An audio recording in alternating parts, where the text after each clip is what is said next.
Hello मित्रांनो, आज आपण बघणार आहोत सांबार निवडण्याची सोपी पद्धत। बघा, इथे मी हिरवागार छान सांबार घेतलेला आहे। पण आता सांबाराची आपल्याला निवड पत्ते पाहिजे। यामध्ये भाज्यांमध्ये टाकायला सांबार हा उपयोगी असतो आणि तसेच त्याची चव वाढते, भाजीची चव वाढते।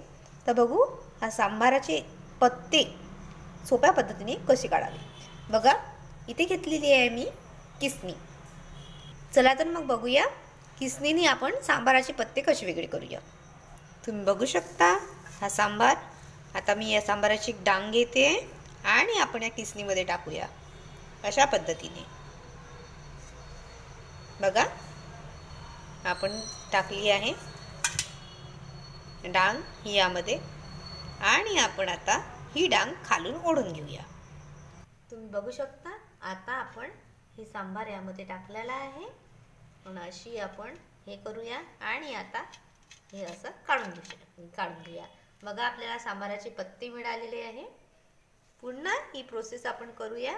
पुन्हा या सांबाराची डांग जी आहे, बघा एक पातळ डांग घेऊया, पुन्हा यामध्ये टाकूया।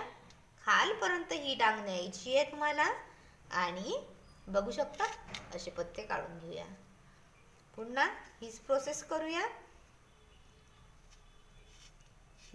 करूया आणि अशा पद्धतीने आपण काय केलं आहे की सांबाराच्या ज्या डांगा आहेत त्याचे पत्ते पत्ते आपण सोप्या पद्धतीनं काढून घेतली आहे। ही ट्रिक तुम्हाला आवडली असल्यास तुम्ही ही ट्रिक करून बघा आणि रोजच्या वापरामध्ये उपयोगी आणा। थँक्यू।